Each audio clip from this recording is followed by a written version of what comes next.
छात्राओं, आज हम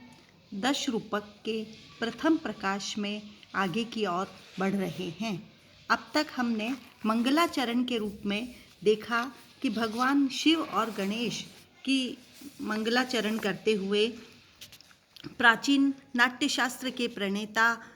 भरत मुनि से भी महाकवि धनंजय ने आशीर्वाद लिया है और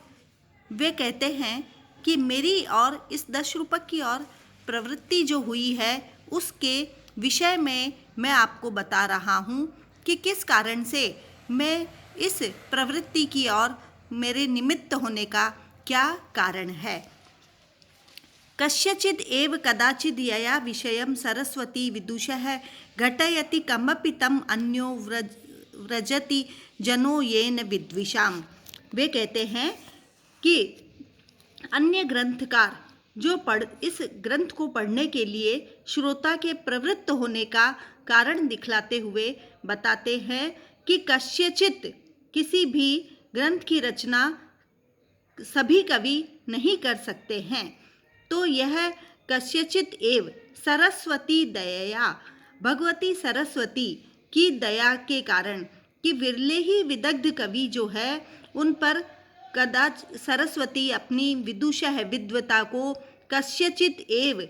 किसी भी ऐसे विषय में कदाचित या किसी भी समय प्रवृत्त कर सकती है, ऐसे विषय से संयुक्त कर देती है कि उसके द्वारा प्रणीत यह काव्यात्मक प्रकरण जो है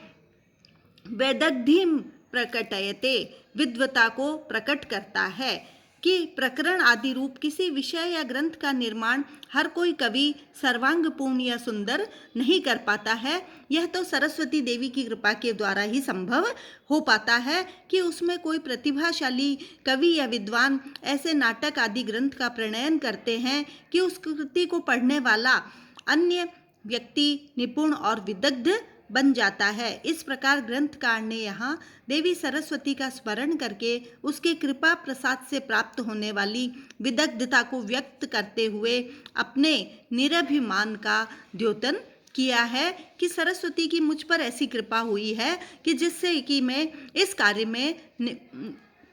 प्रवृत्त हुआ हूँ, इस और मेरी निमित्ति बनी है। फिर स्वप्रवृत्ति विषयम दर्शयति, उनकी स्वयं की प्रवृत्ति किस विषय को प्रदर्शित कर रही है उसके बारे में उन्होंने कहा है। उद्धृत्य सारम यम अखिलम निगमान नाट्यवेदम विरंची चक्रे यस्य प्रयोगम मुनिरपि भरतः तांडवम नीलकंठः शर्वाणि लास्यमस्य प्रतिपदम अपरम लक्ष्म कह कर्तुम इष्टे नाट्यानाम किंतु किंचित प्रगुण रचनया लक्षणम संक्षिपामि, कि मैं इस कार्य की ओर क्यों प्रवृत्त हुआ हूँ उसका कारण बताते हुए कहते हैं कि किंचित प्रगुण रचनया नाट्यानाम, नाट्य की कुछ गुणों की ओर प्रवृत्त होके मैं इसकी रचना के लिए इसके रचना के द्वारा लक्षणम संक्षिपामि, मैं नाट्य के लक्षण को संक्षिप्त रूप में कह रहा हूँ। जो नाट्यशास्त्र कैसा है कि उद्धृत्य सारम, जिसने समस्त वेदों के सार को ग्रहण किया है और अखिलम निगमान नाट्यवेदम विरंची, और संपूर्ण रूप से अखिल ब्रह्मा ने वेदों से सार को ग्रहण करके जिस भरत मुनि ने नाट्यशास्त्र का प्रणयन किया है उस यस्य प्रयोगम मुनिरपि भरतः तांडवम नीलकंठः, जिस भरत मुनि ने नाट्य के अभिनय के नियमों से समन्वित संपूर्ण नाट्यशास्त्र की रचना की है, जिस पर नीलकंठ भगवान नीलकंठ शिव ने तांडव नृत्य प्रस्तुत किया है। शर्वाणी लास्यम, पार्वती के द्वारा लास्य एक सुकुमार नृत्य का प्रयोग किया गया है। अस्य प्रतिपदम, ऐसे इस नाट्यवेद का संपूर्ण लक्षण करने में कह कर्तुमिष्टे, कौन समर्थ हो सकता है। किंतु नाट्यानाम, किंतु नाट्यवेद के प्रगुण रचनया, इस गुणी रचना के बारे में मैं संक्षेपम लक्षणम संक्षिप्त में लक्षणों को संक्षिपामि संक्षिप्त रूप में वर्णन करने में प्रवृत्त हुआ हूँ कि यह नाट्यवेद ऐसा है जिस पर ब्रह्मा ने वेदों से सार ग्रहण किया, जिस नाट्यवेद का प्रणयन किया और नाट्यवेद से संबद्ध अभिनय प्रयोग को हाथ पांव के समायोग, अंग विक्षेप आदि के द्वारा भरत मुनि ने जिसे संपन्न किया, अर्थात अभिनय के नियमों से समन्वित नाट्य शास्त्र की रचना की। शिव ने तांडव अर्थात उद्धत नृत्य किया तथा पार्वती ने लास्य कोमल नृत्य किया। उस नाट्यवेद का संपूर्ण लक्षण वर्णन करने में कौन समर्थ है? जब तक उस पर माँ भगवती सरस्वती की कृपा नहीं हो जाती है तब तक कोई इसमें समर्थ नहीं हो सकता है, और मुझ पर ऐसी कृपा हुई है, इसलिए मैं नाट्यवेद के एक भाग 10 रूपक का संक्षिप्त में यहाँ पर वर्णन करने के लिए आप लोगों के सामने प्रस्तुत हुआ हूँ। तो इस प्रकार से महाकवि धनंजय अपनी प्रवृत्ति के विषय को प्रदर्शित कर रहे हैं। फिर कहते हैं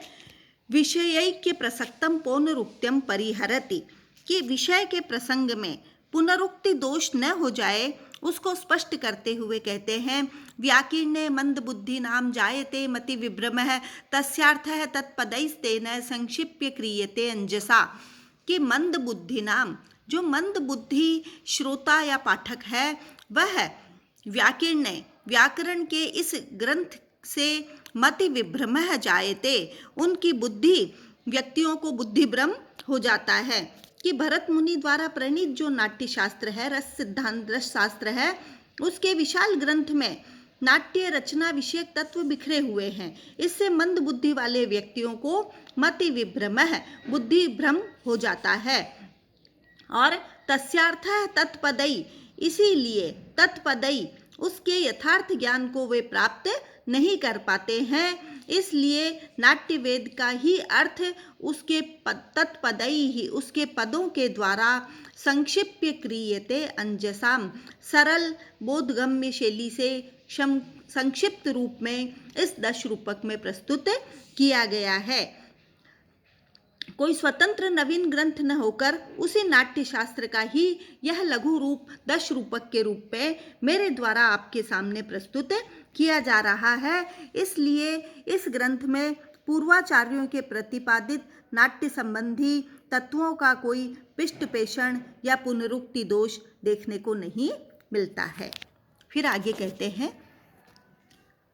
इदम प्रकरणम 10 रूप ज्ञान फलम 10 रूपम फलम इतिहा, कि इस 10 रूपक का फल क्या है। कोई भी कार्य बिना फल या परिणाम के नहीं किया जा सकता है, इसलिए यहाँ 10 रूप के फल को प्रदर्शित करते हुए महाकवि धनंजय कहते हैं आनंद निश्यन दिश रूपकेषु व्युत्पत्ति मात्रम फलमल्प बुद्धि यो अपीति इतिहासात इव आह साधु तस्मै नमः स्वादु परांग मुखाय है, कि यह अल्प बुद्धि, जो अल्प बुद्धि वाले व्यक्ति अलौकिक इस आनंद निश्यंदिसु, आनंद को प्रवाहित करने वाले रूपकेशु रूपकों का फल जो है इतिहास आदिवत, इतिहास आदि के ग्रंथों के अध्ययन की तरह व्युत्पत्ति मात्रम, केवल व्युत्पत्ति को अर्थात लौकिक ज्ञान की प्राप्ति और कला आदि में विदग्धता प्राप्त करना ही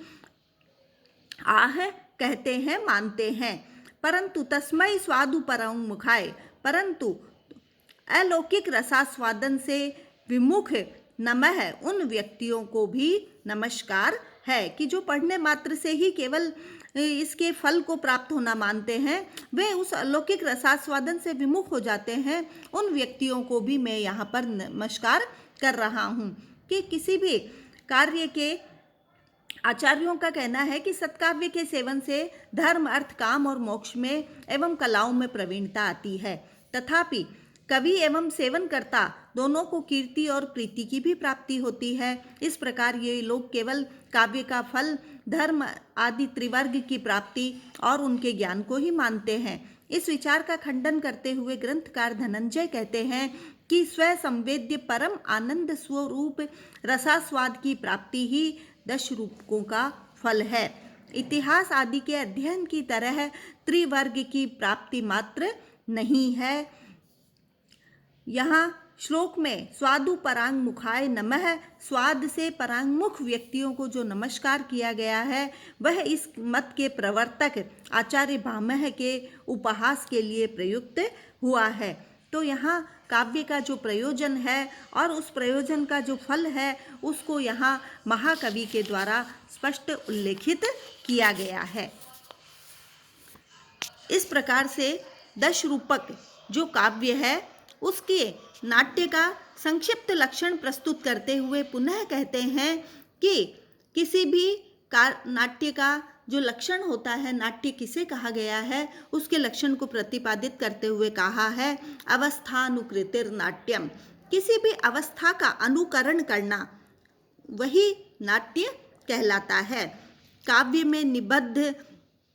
वर्णित नायक आदि की अवस्थाओं का अनुकरण, 4 प्रकार के अभिनय, काव्य में वर्णित पात्र अनुकार्य मूल पात्र के साथ एक रूपता की प्राप्ति आदि ही नाट्य है। दूसरे शब्दों में काव्य रूपकों में निबद्ध या चित्रित धीरोदात्त, धीरोद्धत, धीर ललित और धीर प्रशांत प्रकृति के नायकों के स्वभाव की नायिकाओं का, अन्य वर्णित पात्रों का आंगिक, वाचिक, आहार्य और सात्विक, इन 4 प्रकार के अभिनय के द्वारा अवस्था का जो अनुकरण किया जाता है वही नाट्य कहलाता है। तो यहाँ नाट्य की बहुत सुंदर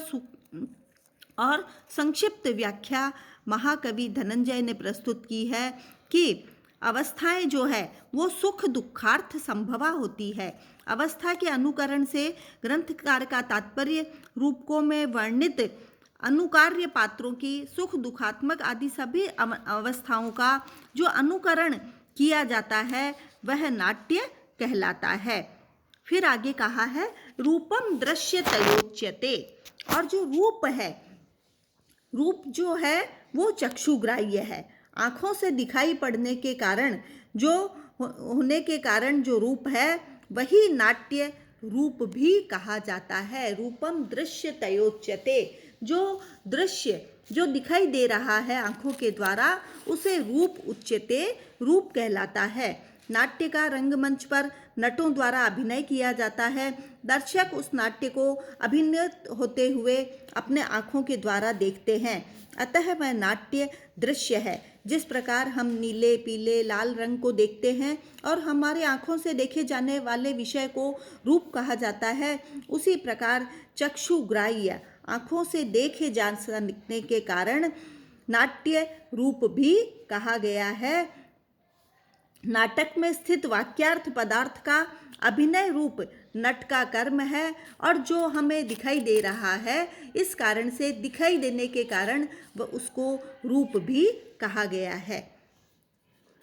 फिर आगे प्रस्तुत किया है रूपकम तत्समारोपात। जो रूपक होता है वह रूपकम काव्य में वर्णित राम आदि की या जो अवस्थाएं हैं उसका नट में आरोप किए जाने के कारण वह नाट्य रूपकम रूपक कहलाता है। जिस प्रकार मुख पर चंद्रमा का आरोप करने के कारण मुख चंद्र, मुख रूपी चंद्रमा कहा जाता है, वैसे ही नाट्य में रूपक के नाटक काव्य आदि में वर्णित राम आदि पात्रों की अवस्था का आरोप होने के कारण नाट्य भी रूपक के नाम से जाना जाता है। नाट्य रूप और रूपक के अर्थ को अधिक स्पष्ट करने के लिए वृत्तिकार कहते हैं कि ये तीनों शब्द एक ही देवता के वाचक है, फिर भी विशेष कारण से उनमें भिन्नता दिखाई देती है। इन तीनों शब्दों में प्रवृत्ति निमित्तक भेद एक ही अर्थ में प्रयुक्त होने के कारण अवश्य है। यह भेद अलग अलग कारणों से हुआ है। इस प्रकार